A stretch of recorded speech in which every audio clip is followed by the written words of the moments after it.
Praise the lord.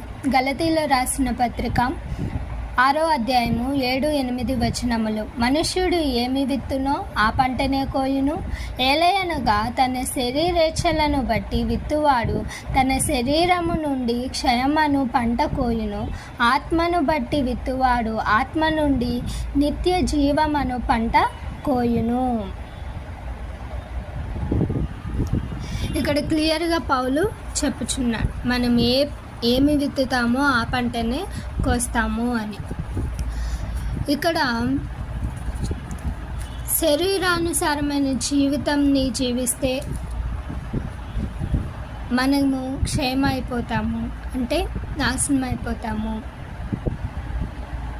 నరకానికే వెళ్తాము. మనం శరీరానుసారంగా జీవిస్తూ దేవుని కొరకు బ్రతకకుండా ఈ లోకానుసారంగా జీవిస్తూ ఈ లోకస్తులు ఎలా ఉంటున్నారో అలా జీవిస్తూ ఉంటే ఖచ్చితంగా మన మార్గము నరకం వైపే. అదే ఆత్మానుసారంగా జీవిస్తే, అంటే దేవుని కొరకే బ్రతికితే, దేవునిలోనే ఎదిగితే, దేవుని వాక్యాన్ని అనుసరించి జీవిస్తే మనము నిత్య జీవం అనే పంటను కోస్తాము.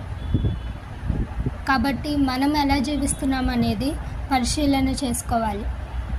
మన జీవించే జీవితాన్ని బట్టే పరలోక రాజ్యానికి వెళ్తామా నరకానికి వెళ్తామా అనేది డిసైడ్ అవుతుంది. కాబట్టి మనము శరీరానుసారులుగా జీవిస్తున్నామా లేదా ఆత్మానుసారంగా జీవిస్తున్నామా అనేది పరిశీలన చేసుకోవాలి.